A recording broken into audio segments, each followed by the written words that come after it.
Hi, everybody. Thanks for being here today for this seminar about the criminal justice program at PLU. I don't want to be disrespectful of your time, so I imagine some more people will be joining us, but we'll definitely go ahead and start so we can get through it. Please do know that I am absolutely fine with anybody asking questions in chat or using the Q&A function to ask questions. Don't feel like you're interrupting at all. I've got some stuff prepared, but the most important thing for me is to get your questions answered for you. So please feel free to, stop me at any time or put something in Q&A and I'll get to that. So my name is Laurie McLeod, and I am the chair and a professor in sociology and criminal justice at PLU.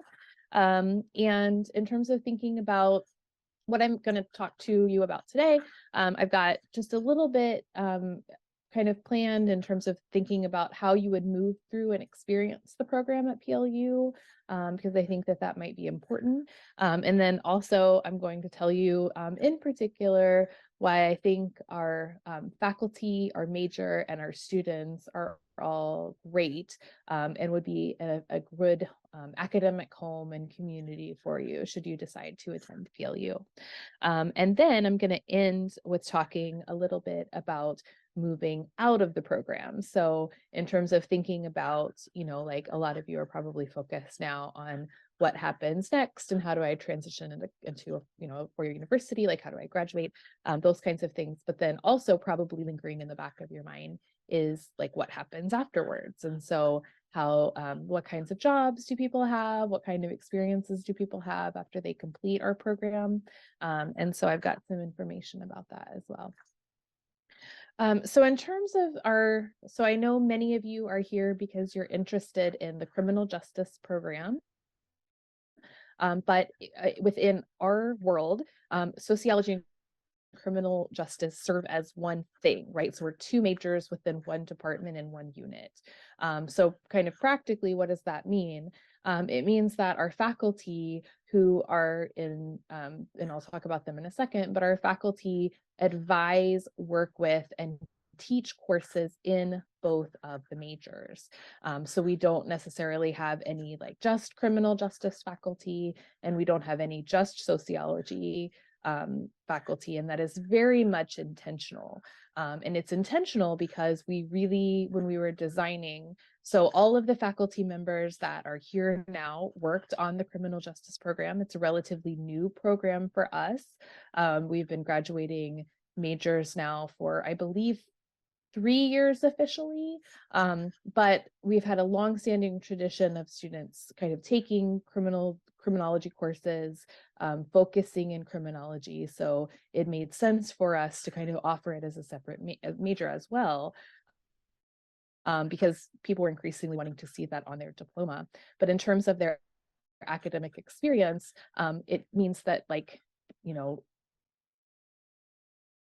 when we created the criminal justice program, the most important thing for us was to make sure the criminal justice program was rooted in the study of social inequalities.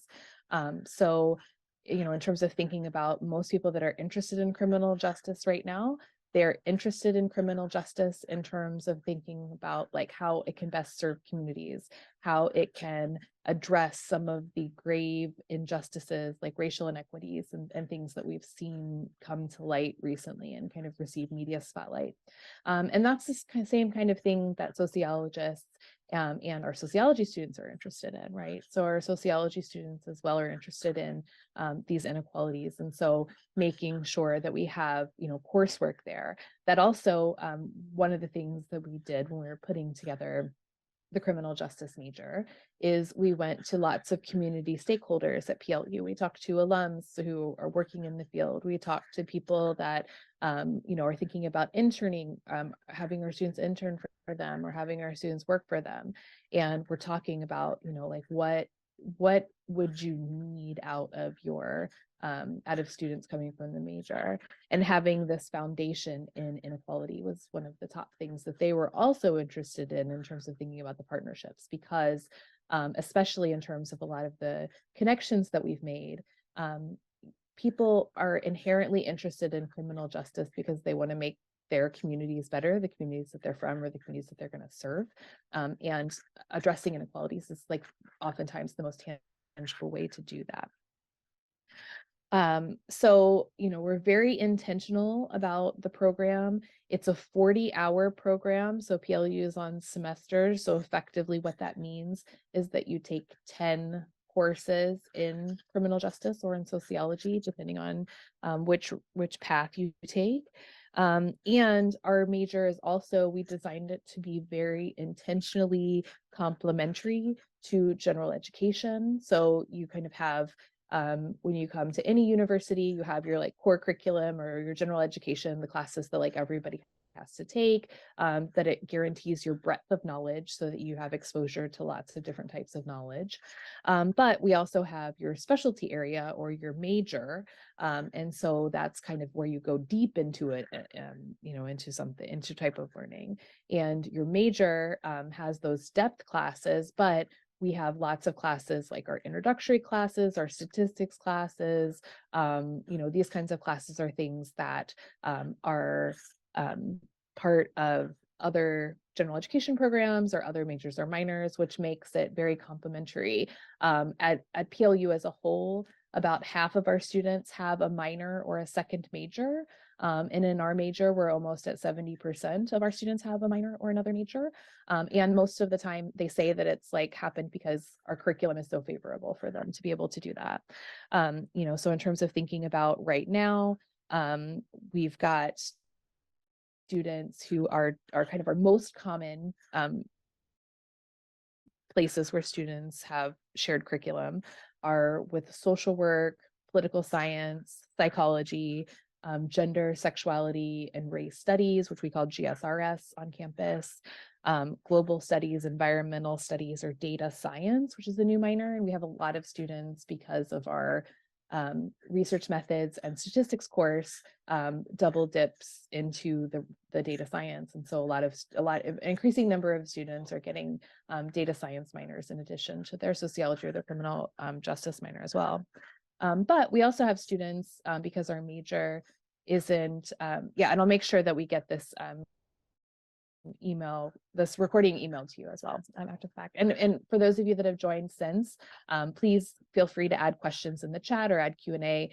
Don't feel like you're interrupting at all because I'm here to answer your questions. But we also have students that are double majoring in things like biology or chemistry. So one route that people have into criminal justice they're interested in forensic type analysis. In a lot of places that might not be possible because of the demands of both majors, but we have found ways for that to work out for students that doesn't require them to take additional years of study or kind of feels like they can't do it because of the coursework. So in terms of thinking about moving through the program, so within your 40 hours of class, we basically have both a 2, 3, and 4 year plan. So those of you that might be coming from community college, we do have a curricular plan mapped out so that you can successfully complete the major in 2 years. We prefer, obviously, because we all love PLU. We want you to be here for as long as possible. If students come as first year students, entering students at PLU, we have a 4-year curriculum, but honestly, because of people's experience and savvy using AP credit and running START and all of the other options that are available to you, most people don't spend 4 years at PLU. And so we have a way to move you through the major regardless of how much time you will be spending at PLU. So our curriculum, so in terms of thinking about what it looks like to move through the program, we do have a research-based curriculum. And so basically like the way that I think about it and I talk to students about it is our primary objective is to get you answering your own questions and figuring out what you need to know and how you will need to find out the things you need to know to succeed in your life, right? And so answering questions is the most important thing that you can do in social science. And so we teach you how to use data. We teach you how to ask questions that can be evaluated. We teach you how to communicate what you find out in your coursework.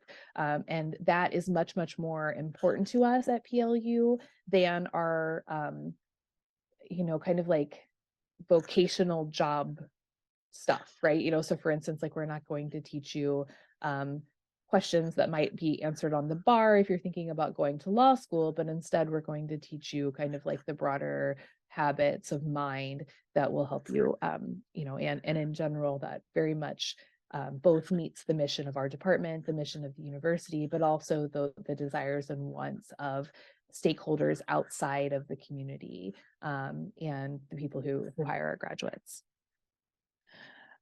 So it's going to be hard for me to try to talk just in a few minutes about all of the reasons I think that we are a great program.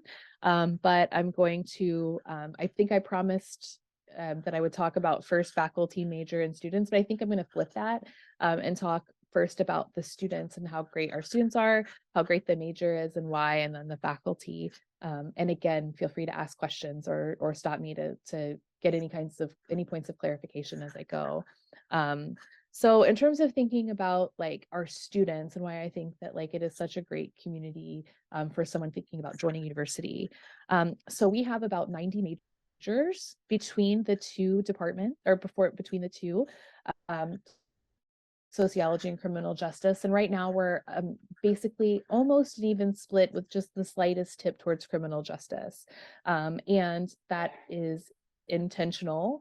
And it also is good in sense of like, there isn't going to be too much focus or too many courses like focused on one or the other, right? And in a second, I'll talk about our faculty, but our faculty, because we teach across the curriculum, we're very kind of able to meet students' needs. And so we're very nimble in terms of thinking about like, oh, they're, we have like students that need to take a 300 level class, and a lot of people seem to be interested in this deviance class. Let's offer a second section of this deviance class, right? But that's the greatness of the faculty and not necessarily students.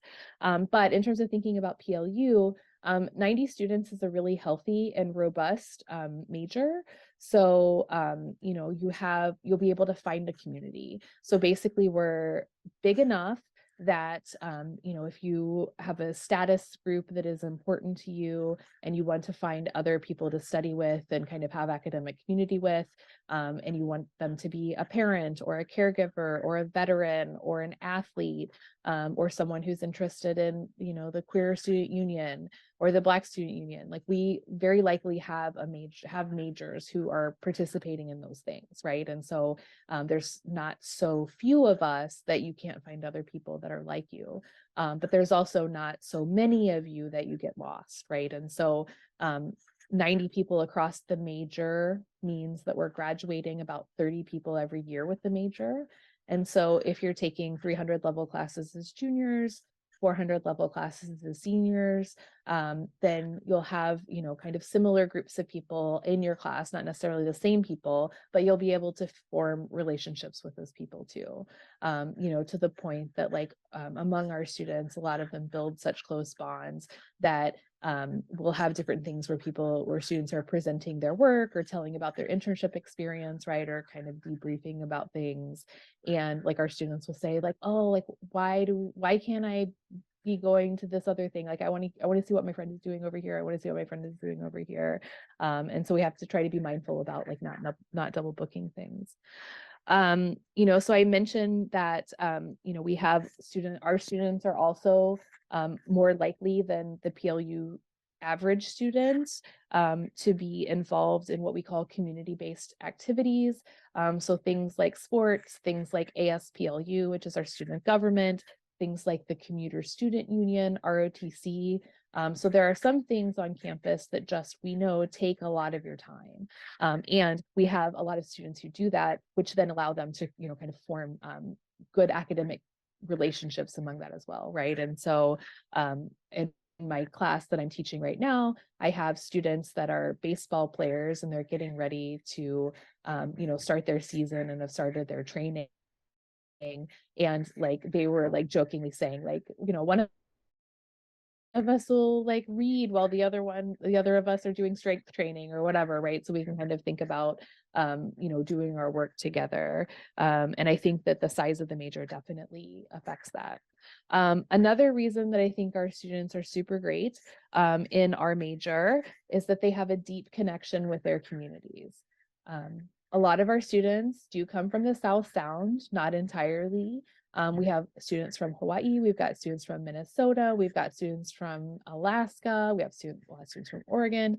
And so in terms of thinking about like those students, they're able to retain their relationship with their communities, which allows them to have a lot of kind of practical knowledge and applied knowledge that allows us to kind of really build these really interesting and strong links between kind of the theoretical scholarly learning that we are doing and kind of how it might get applied. And so in my class that I'm teaching right now, we're talking a lot about this concept of retail equity and how like what stores exist in a community and whether or not community members have input in those stores or not. And students are able to share about their communities and hear about other people's communities to think about like ways that we might do better if we would want to do that. Our students have a deep connection to what we call DJS, or Diversis, Justice, and Sustainability across campus. So our students really care. They really care about making the world a better place, which is invigorating and also gives the learning that we have a lot of depth and meaning. So for me, like my specialty is looking at social inequalities, in particular, social class-based inequalities. And like knowing that I'm in rooms and classrooms and academic communication with people that want to alleviate some of the pressures that these inequalities can make, it just makes the learning that much more meaningful. And so I find that just fantastic about our students. And because our students have other connections across campus, academically or through activities, socially, they really bring a lot of really great skill sets into their learning and into the classroom. And so we'll have students where we're talking about scientific methods and how we can kind of methodologically or scientifically study crime. And someone would be like, oh, in my social psychology class we were just learning about like why lie detector tests aren't reliable. And so we can kind of build on that information and like kind of get expertise that people are developing elsewhere, which is like really cool. And the fact that like our classrooms really have a community. And as someone, so I have taught in a large university setting. I previously taught at the Ohio State University in Columbus, Ohio, and like those kinds of classrooms didn't have this kind of community, where we could really like build off of one another, and our students definitely do that, which I think is true across PLU, not necessarily entirely unique to our major. So I've talked a lot about the program itself. I've talked about our students.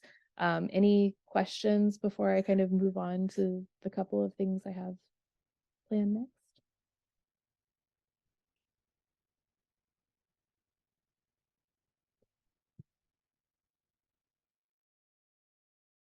Again, feel free to ask questions now, or you can also get my email is McLeod, like my last name, at plu.edu. I'm sure you can also get that information from any of the admissions counselors at the website, and so you can feel free to reach out afterwards as well for any questions.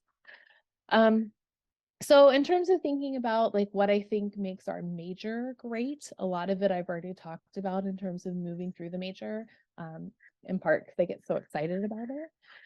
But it really is, there are a lot of criminal justice programs around that focus so much more on criminal processing than focusing on criminal justice. And our program is strongly and deeply rooted in criminal justice. And that comes from that intentional focus on inequalities. And what I mean by that is that, in a lot of criminal justice programs, like you might take classes about, like procedurally what happens as cases move through the legal structure.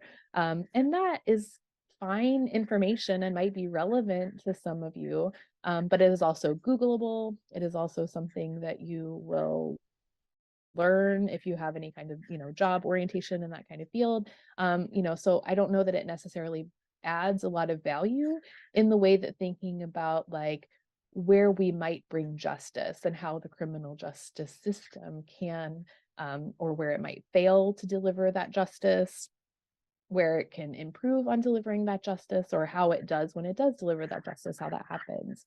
And so, in terms of thinking about having this kind of critical criminological lens, I love that about our major and about the courses that we teach.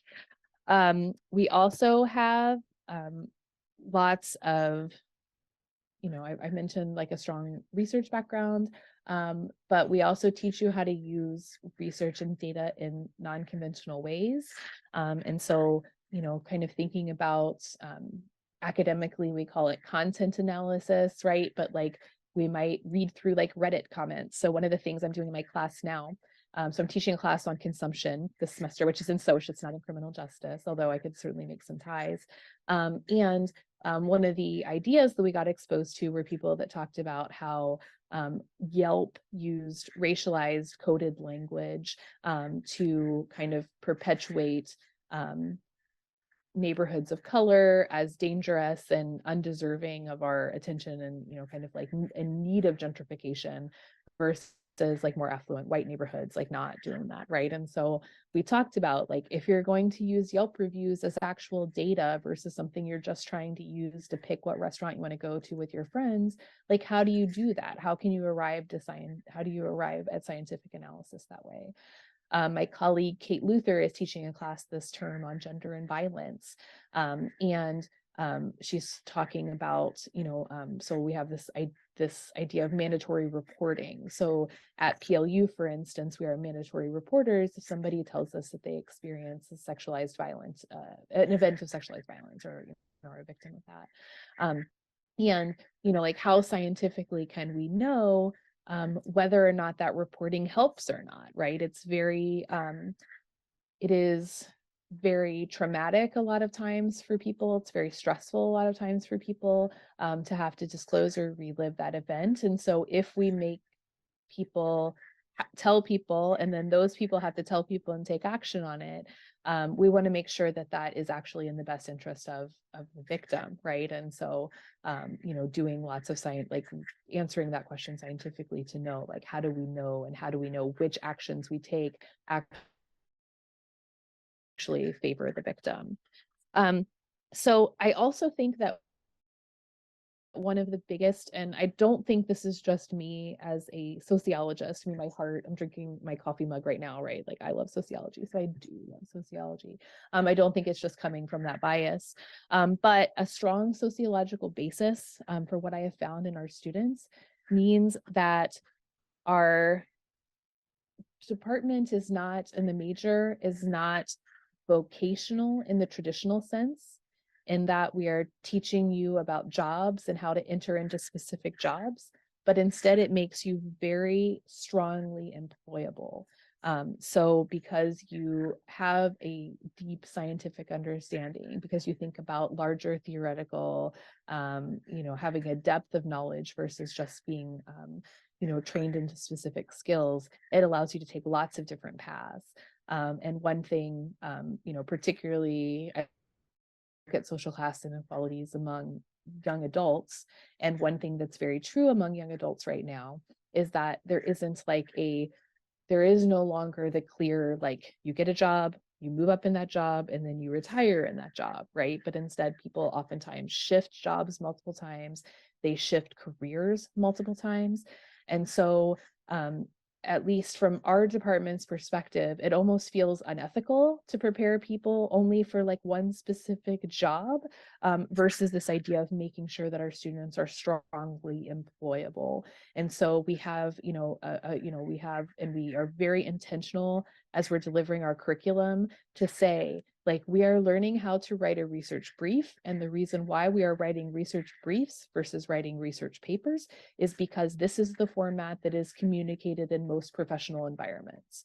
If we are choosing to have students give a 5-minute presentation versus a 20-minute presentation, again, we are being very intentional about telling students, we do this because when your audience is X, Y, or Z, this is the type of presentation that they are expecting. When your audience is A, B, or C, this is the type of presentation that you're expecting, right? To make sure that our students are just as comfortable in option A as they are in option X in terms of moving through that. Having that relationship between both sociology and criminal justice really gives our students and our alumni this sense of strong employability. And we hear that a lot from our alums, right? That like they felt very confident when a job or a position or even a career that they thought was right for them turns out not to be right for them, or turns out not to advance in the way that they want to. They don't hesitate or have any kind of reservations or fears about finding the next thing, because they know how they'll move into that situation. So the last thing I have formally prepared to talk about is why I think our faculty in particular is so great. In terms of thinking about PLU, lots of education is standardized, right? And so if you're thinking about, going to one university versus the other, like in terms of content, like if you're taking a statistics class, chi-square doesn't change across statistics class. It is what it is, right? The sociological imagination doesn't change across classes. It is what it is, right? And so the value comes in the people in the community. So in terms of thinking, I'm a parent myself. So in terms of thinking about like how you might choose the right educational environment, the community is oftentimes the most important thing, right? Because it's going to be motivating for you. It's going to be the, kind of shape your daily experiences the most, and it's going to make sure that you get the most out of it. And so in terms of thinking about our faculty, we have 5 tenure track faculty in the major plus 1 full-time teaching faculty. And so in terms of thinking about like tenured and tenure track faculty, what that means that they're going to be in the university for a long time, and the university is invested in them. And so, we have, in terms of thinking about students, like I teach 100 level classes and I teach 400 level classes, and that is true of all of our faculty. There is no fear that I'm going to go find a different job, or that I might not be there if students decide that they want to look at like educational debt in young adults later in another project. They know that I'll be there to help support them with that. It's also very different than what you have at lots of large institutions, where you have what are called adjunct faculty members, or our non-contracted teaching faculty. And for lots of reasons, of which you can, kind of, if you don't already know, you can Google and find stories about, or hear stories about this. But those kinds of faculty basically don't have the opportunities oftentimes in the support. They're more like temporary gig workers type, things where they might come in and teach like one class at one university at a time. So they don't have the opportunity to build the relationships with other faculty in the department, or the university, or with students, right? And so for us, like having that amount of faculty who are tenure track is very important. I remember the first time I taught as a graduate student at a big state school where I was getting my PhD. I was teaching classes before I even had my master's degree. And I was thinking like, oh my gosh, I'm like 26 years old. What am I doing? Like teaching classes to people that are paying $50,000 a year to take these classes. Hopefully I did okay, but I'm much, much better now, right? I'm a much, much better teacher and dedicated teacher. And the ability to like have a university commit to me makes that happen, right? I also think with 5 faculty, it's a good number for a small school. A lot of small schools, and really like it's 6 because our full-time teaching faculty, she has been in the department for 7 years. So she is very long-term as well. And intends to stay on as a teaching faculty. Like there's just basically differences in terms of what she has to do with her job and how much research she has to do. So it's not that we haven't committed to her. So between the 6 of us, that means that at about 90 students, we have about a dozen of really close advisees that we work with. So you would always have a professor who can sit down with your schedule with you to think about like, oh, I really wanted to take music, but it's at the same time as our research methods class. And so how do I figure that out? We'll have the time to do that. We'll have time to, and you'll also like find your person, right? So like a lot of, because there are effectively 6 of us that teach in the department. If you're taking 10 classes, you take, most of you take kind of 2 classes with most of us, right? And so, and sometimes we develop really good relationships with students where they want to take even more classes, or they're really intellectually interested in our area, and so they take more classes. But with 2 classes, you get to build relationships and you get to feel confident about, students will know how to take my class. If they've taken a 100 level class from me, they'll know what to expect from me when they're taking a 300 level class from me, or they'll know how to ask questions and feel comfortable asking questions, which doesn't happen in large institutions where you're very unlikely to have the same professor ever again, right? Or if you do have the same professor ever again, once you had them in a class where there were like 60 students, and another time you have them in a class where there's like 100 students, right? And so you don't have the opportunity to build those relationships. Because of our faculty kind of all being longtime tenured faculty or full-time teaching faculty, we also have a very unified and shared notion of the department and the curriculum, which as a student might seem kind of silly, to be like, why do I care if the faculty care so much and work together on the curriculum? But what that means is that, like, as a faculty at PLU, I know what my other faculty members are teaching. We talk about our teaching a lot.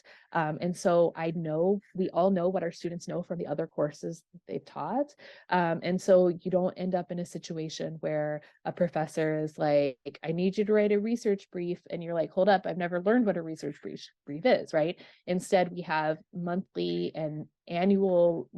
meetings, annual workshops in terms of laying out like all of the learning outcomes that our students are meeting, how they're meeting them, through what assignments, what they're reading, what we're discussing, what our major projects are, so that we have a sense of what our students know, so that we build fair expectations, right? Because we really, really want to build fair expectations for our students. And it also means that we end up really caring about you, and being comfortable with interacting, right? And so, like within PLU, and I don't mean this to sound like creepy, hopefully it's not, but I had a student in my class last semester who had missed 3 classes, and I knew that they worked at one of the coffee shops on campus. So I was like, well, I'm going to get my coffee at that coffee shop until I see them, so that I can be like, hey, what's going on? Like, how can I get you back in class? Like, what kinds of things are making you stressed out about not coming to class, or what's making you stressed out about this assignment, so that you can return, right? And it turns out that this person had picked up another job and they just had to do some training that was in my class. But, like with only a few faculty members who care about you, we're going to find you and make sure you're successful, right? And we're going to make sure that we have relationships with you, which is great. And I think that most small schools have faculty, tenure track or full-time faculty. They might have 3 or 4. Big schools have, maybe 40, or 30, but you don't, get to know them or see them. And so it seems like this is a really good sized department. And when I talk to a lot of my friends from graduate school or in the discipline who work in other places, a lot of them, kind of like wish that they could have the relationship with their colleagues and their students that we have, because it's just a really good link.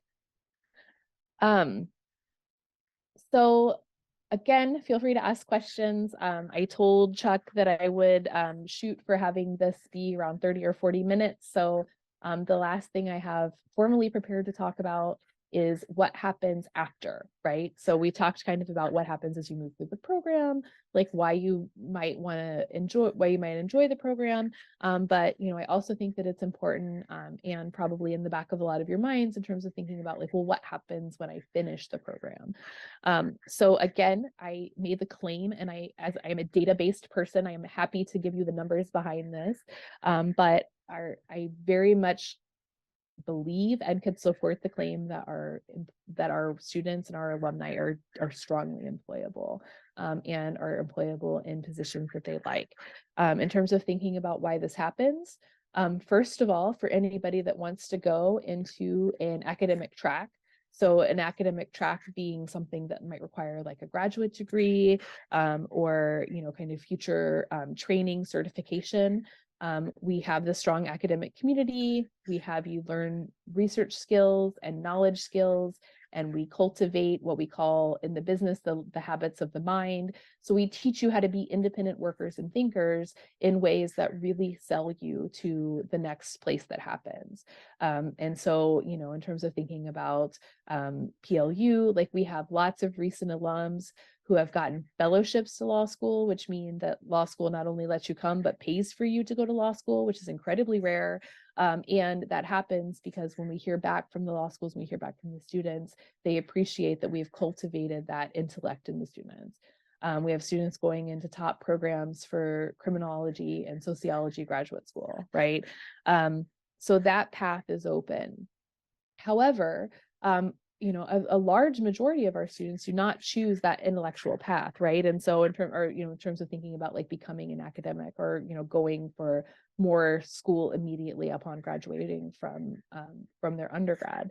And of those students, tons of things that we do prepare them for the jobs that they have. And so I was just kind of going through our most recent cohort. And I was looking at the list of names and like writing where they're working, right? And in terms of thinking about like where they're working, we have people like Treehouse Foundation, which is an organization that helps foster and adopted kids and refugee kids settle into their new place. So it like basically helps them, particularly in the transition. So you're moving from one foster environment to another, or you're moving from a foster environment to an adoption environment, something that helps you there. We have students that are a student who's working with the Puyallup tribe, is a tribal member themselves and wanted to work back and is working in the business incubator at the Puyallup tribe. We have a student who is working at Tacoma Pro Bono, which offers legal aid to people who cannot afford it, who are in the criminal justice system. We have people working at Fife, Puyallup, Tacoma, Seattle, and Gig Harbor PD's police departments. So we have people going directly into police departments. We have people working at the Tacoma Rescue Mission, which is a place for unhomed individuals. And we also have somebody working in the Oak Ridge Youth Facility Center. And so it's for detained young adults. So young adults who are in detention centers, helping them, go to school, succeed, be able to transition back into life outside of a center once they become adults. We also have, so in terms of those students, a lot of those students we're able to get those positions because of the relationships that we have with those organizations and those communities. We also have students intern. So a lot of the places that I've listed, and in fact, our criminal justice students all intern.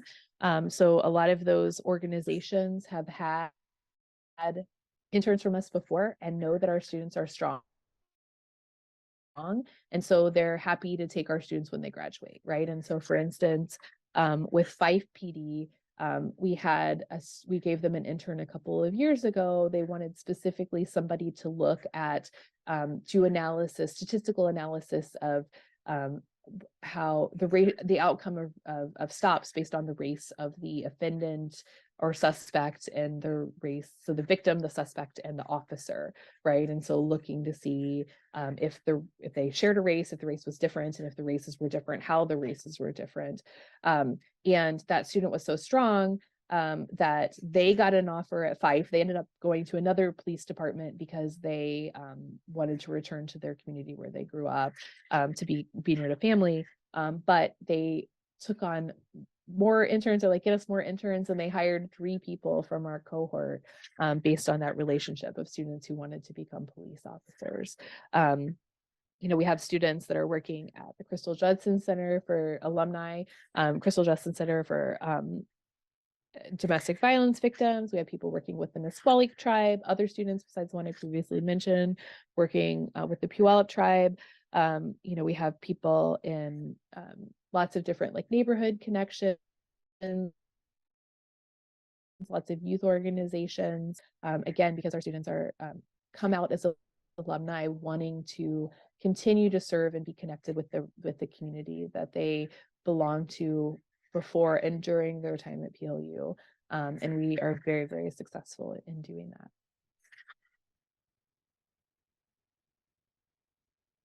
that. So I'm happy to continue gushing about the department, but do know that I think we're the best. I think we're the best department at PLU, and I think we're the best social and criminal justice program around. May again be biased, but I deeply believe that.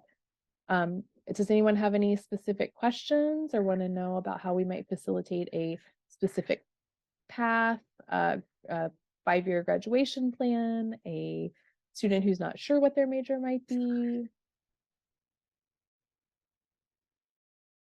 So one of the tricks they teach us when we learn how to be teachers is if you wait and slowly count to 20, questions should come out if they exist. So I tried to count as slowly as I can. I'm a fast talker, so I'm a fast probably thinker and counter too.